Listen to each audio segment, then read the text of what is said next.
ஓம் சக்தி. அனைவருக்கும் என்னுடைய அன்பான காலை வணக்கத்தை தெரிவித்துக் கொள்கின்றேன். இன்றைக்கு நவராத்திரி விழாவின் 3வது நாளான இன்று அன்னைக்கு ஞானதேவி அலங்காரம் செய்யப்பட்டுள்ளது. சுயம்பு அன்னைக்கு நவதானியங்களால் அல்லது சிறுதானியங்களாலான அலங்காரம் செய்யப்பட்டுள்ளது. ஞானம் என்றால் அறிவு. ஞானத்தை கொடுக்கக்கூடிய தேவி ஞானதேவி. அந்த ஞானம் இருந்தால்தான் மனிதன் நல்லவனாகவும் ஒழுக்கமுள்ளவனாகவும் வாழ முடியும். இந்த ஞானத்தை பெறுவதற்கு நாம் ஞானதேவியை வழிபட வேண்டும்.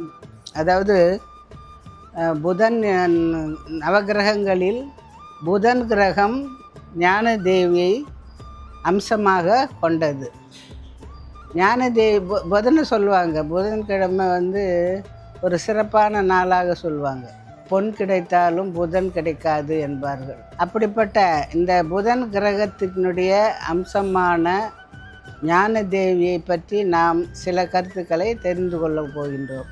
நவராத்திரி விழாவில் எல்லா மாவட்டங்களும் கலந்து கொண்டு சிறப்பாக தொண்டு செய்கிறார்கள். இன்றைக்கு சேலம், நாமக்கல், கரூர், திண்டுக்கல் போன்ற மாவட்டங்கள் கலந்து கொண்டு விழாவினை சீரும் சிறப்புமாக செய்திருக்கிறார்கள். பக்தர்களுடைய ஒரு ஆதரவு இல்லை என்றால் எல்லா காரியங்களுக்கும் அவர்கள் உறுதுணையாக இருப்பதே இந்த அறநிலையினுடைய சிறந்த ஒரு அமைப்பு. ஞானதேவியானவள் 6 கரங்களை உடையவள். 2 கரங்களில் பரசு பாசத்தையும் 2 கரங்களில் கிளியிலும், அடுத்தது கரும்பு, மரகத வீணையோடு மாணிக்க வீணை, மரகத வீணை என்பார்களே, அந்த யாழ் போன்ற ஒரு வீணையை கையில் ஏந்தி இருக்கின்றாள். அதாவது ஏன் மனிதனுக்கு ஒரு பெரிய முக்கியத்துவம் கிடைக்கின்றது என்றால், பிற உயிரினங்கள் வலிமையாகவும் வேகமாகவும் இருந்தாலும் அதனால் ஒன்றை கற்றுக்கொள்ள முடியாது. அதுக்கு என்ன தெரிஞ்சதோ, அதுக்கு என்ன பழக்கமோ அதை மட்டும்தான் அது செய்யும். ஆனால் மனிதன் எல்லாவற்றையும் கற்றுக்கொள்ளக்கூடியவன். விண்வெளிக்கெல்லாம் போய் ஆராய்ச்சி பண்ணி என்னென்ன செய்யலான்றதெல்லாம் எல்லா நாடுகளும் போட்டி போட்டுக்கொண்டு செய்கின்றன. மற்ற உயிரினங்கள் செய்ய முடியாது. அதனால்தான் மனிதனுக்கு 6 அறிவு படைத்து அவன் வாழ்க்கையில் நல்லதை செய்யணும், பிற உயிர்களுக்கும் அவன் உறுதுணையாக இருக்கணுன்றதுக்காகத்தான் 6 அறிவு படைத்து கடவுள் அனுப்பினார். மனிதனாக இருப்பதனுடைய பெருமையே நம்மால் விரும்பிய எதை வேண்டுமானாலும் ஏற்றுக்கொள்ள முடியும். இவ்வாறு ஒரு கலையை கற்றுக்கொள்ளும் பொழுது அதில் உள்ள நுட்பமான விதிகளும் எளிதில் வசப்பட வேண்டுமானால் மனிதனால் மட்டும்தான் முடியும். கல்வி, ஞானமும், நிறைவான ஞாபக சக்தியும், நல்ல ஒழுக்க சிந்தனைகளும் எதிர்காலத்துக்கு உரிய வாழ்வுக்கு வழி அமைத்து தரும் தேவியாக இந்த ஞானதேவியை நாம் கல்வியில் சிறந்த விளங்க வேண்டும், நல்ல அறிவு வேண்டும், நன்றாக உழைத்து எதிர்காலத்தில் முன்னேற வேண்டும். இதுக்கெல்லாம் நமக்கு சிறந்த அறிவு வேண்டும். அந்த அறிவை கொடுப்பவள் ஞானதேவி. அதனால் அவளை நாம் வழிபடுகின்றோம். அதாவது ஞானதேவியை வழிபடுவதால் கூறிய அறிவும் புலமையும் நினைவாற்றலும் நல்ல பலன்களும் நமக்கு கிடைக்கும். அடுத்து சிறுதானிய காப்புன்னா அம்மா அருள்வாக்கில் அந்த காலத்தில் சொன்னாங்க. பழைய மிருகங்கள்லாம் காட்டுலேருந்து வெளியே வரும், பழைய முறைக்கு நீங்கள் மறுபடியும் போவீங்க, பழையபடி மாட்டு வண்டியே தேடுவீங்க அப்படின்ற அருள்வாக்க எத்தனையோ ஆண்டுகளுக்கு முன்பு சொல்லியிருக்கிறாங்க.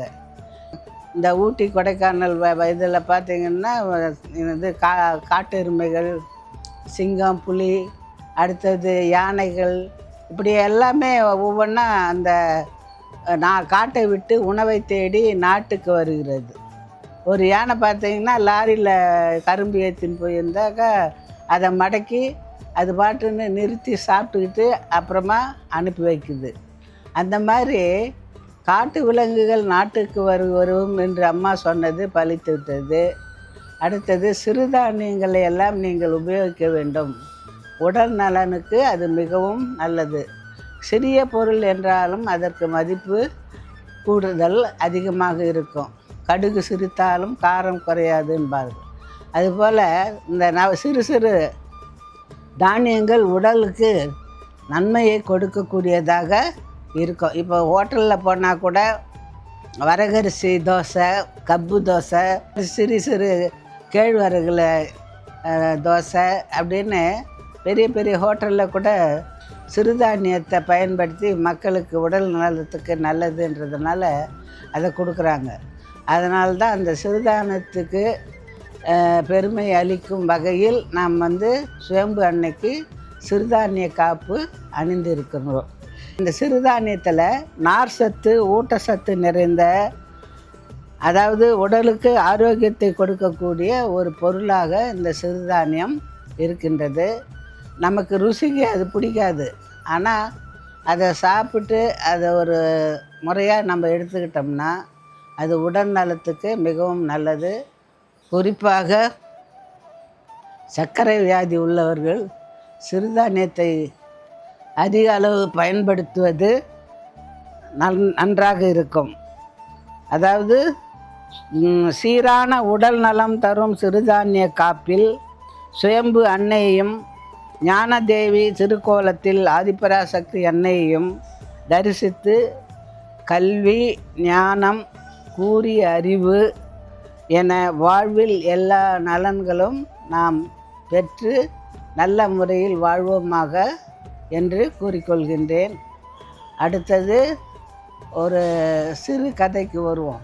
ஒரு காட்டில் ஒரு சாமியார் இருந்தார்.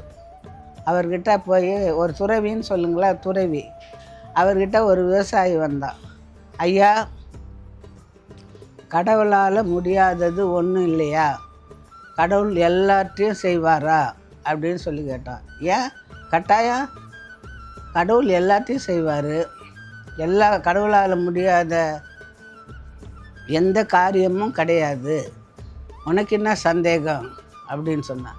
அப்போனா என்கிட்ட இருக்கிற தரிசு நிலங்கள் ஒரு 6 ஏக்கர் இருக்குது. அந்த 6 ஏக்கர் தரிசு நிலங்களில் எது போட்டாலும் வரமாட்டேங்குது. அதுக்கு நான் என்ன பண்ணணும்? நல்லா கடவுளை வேண்டிக்க, அதாவது உழுதல், நீர் பாய்ச்சுதல், விதை விதைத்தல் போன்ற காரியங்களில் அதுக்கு செய்ய வேண்டிய காரியங்கள் எல்லாம் செய். ஒன்றும் பிரச்சனை இருக்காது, உனக்கு நல்ல பலன் கிடைக்கும். தரிசு நிலத்தில் விளையாதுன்னு யார் சொன்னா? தரிசு நிலத்தில் விளையக்கூடிய பொருள் கட்டாயம் விளையும் அப்படின்னு சொல்லி நீ கடவுள் நம்பிக்கையோடு போ, கடவுளை நன்றாக வழிபடு, கடவுளை நன்றாக வேண்டிக்கொள், உன் தரிசு நிலமும் நல்ல பலன் கொடுக்கும் என்று சொல்லி அனுப்புகிறார். இவர் போயிட்டு ஒரு 6 மாதம் கழித்து வர்றார். சாமி சாமி சாமி, என்னப்பா ஏன் பதறின்னு வர அப்படின்னு கேட்கும்போது, கடவுள் என்னை ஏமாற்றிட்டாரு. என்னது, கடவுள் உன்னை ஏமாற்றிட்டாரா? நீ என்ன கொடுத்த, அதை வாங்கிட்டு கடவுள் உன்னை ஏமாற்றிட்டாரு அப்படின்னு சொல்லி அந்த துறவி கேட்குறாரு. இல்லைங்கய்யா, நீங்கள் தானே சொன்னீங்க கடவுளால் முடியாதது ஒன்றும் இல்லை, நீ போ பக்தியோடு இரு, எல்லாம் உனக்கு நல்லது நடக்கும் தானே சொன்னீங்க. நீங்கள் சொன்ன பிரகாரமே நான் போய் எல்லாம் வழிபாடு செய்கிறது, என்னால் முடிஞ்ச தர்மம் செய்கிறது, தீய பழக்கங்களெல்லாம் விட்டுட்டேன்.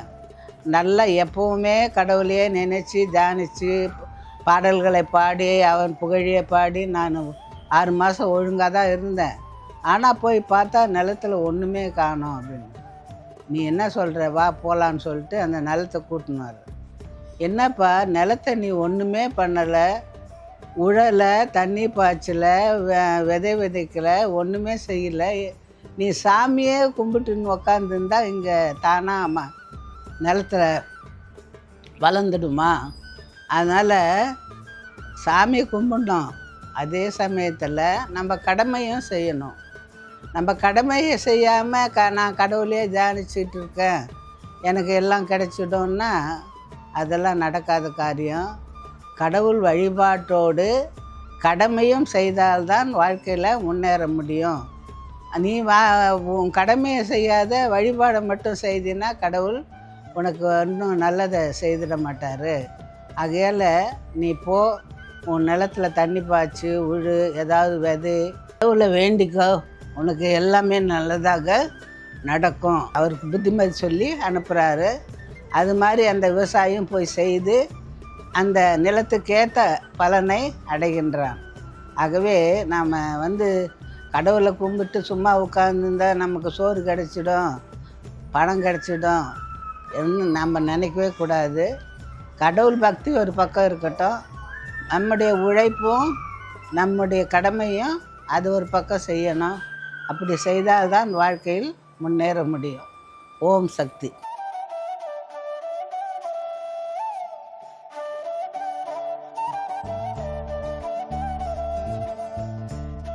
பேராற்றலை தன்னுள் கொண்டு பேரருள் புரியும் சுயம்பு அன்னைக்கு சீரான உடல் நலம் தரும் சிறுதானிய காப்பு. வாழ்வில் வளர்ச்சி தரும் சுயம்பு அன்னைக்கு வறட்சியை தாங்கி வளரக்கூடிய சிறுதானிய காப்பு. பக்தர்களின் ஏக்கம் தீர்த்து இன்னருள் வழங்கும் சுயம்பு அன்னைக்கு நம் உடலுக்கு ஆற்றல் வழங்கும் சிறுதானிய காப்பு. வினை வெப்பம் தீர்க்கும் மறுவொரு சுயம்பு அன்னை திருமேனிக்கு குளிர்ச்சி தரும் சிறுதானிய காப்பு. பிறவி நோய் தீர்க்கும் மறுவூர் அன்னைக்கு நோய் நீங்கி பலம் தரும் சிறுதானிய காப்பு. நின் பொற்தாள்கள் வணங்கி நின்றோம், சரணம் அம்மா, சரணம் சரணம்.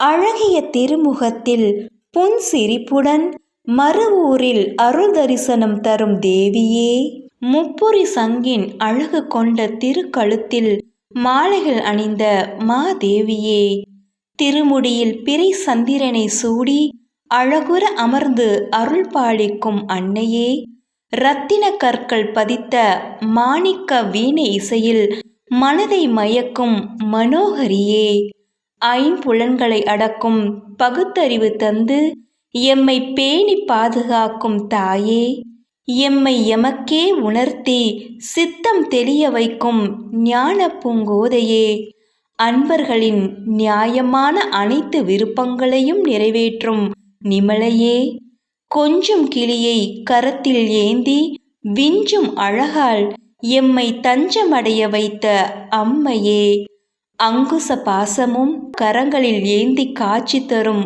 மாநிழலே, ஞான உயிர்கள் நலமுடன் வாழ ஞானமும் அறிவும் நல்கும் ஞான தேவியே, செம்பஞ்சு குழம்பு பூசிய நின் சீரடிகளை வணங்கி போற்றி நின்றோம்.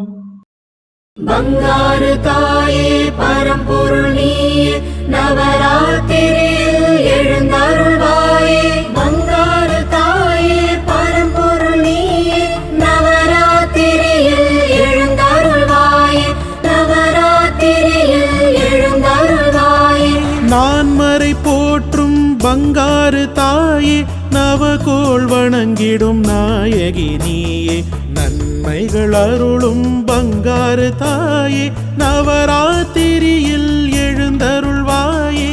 அன்னபகிரண்டமாளும் அன்னையே, அகண்டத்தை ஏற்றிட எழுந்தருள்வாயே. தரணியை காக்கும் பங்காரு தாயே, தங்க கவசம் ஏற்றருள்வாயே. மரியை பதியாய் மகிழ்வுடன் ஏற்ற ரோகிணி தேவியாய் எழுந்தருள்வாயே. ஓம் சக்தி. அம்மாவின் ஆன்மீக ஒளிபரப்பும் மேல்மருவத்தூர் சித்தர்பீடம் யூடியூப் சேனலை சப்ஸ்கிரைப் செய்து மேல்மருவத்தூர் சுயம்பு அருள்மிகு ஆதிபராசக்தி சித்தர்பீடத்துடன் இணைந்திருங்கள். பெல் ஐகானை கிளிக் செய்து புதிய காணொளிகள் பற்றிய அறிவிப்புகளை உடனுக்குடன் பெறுங்கள்.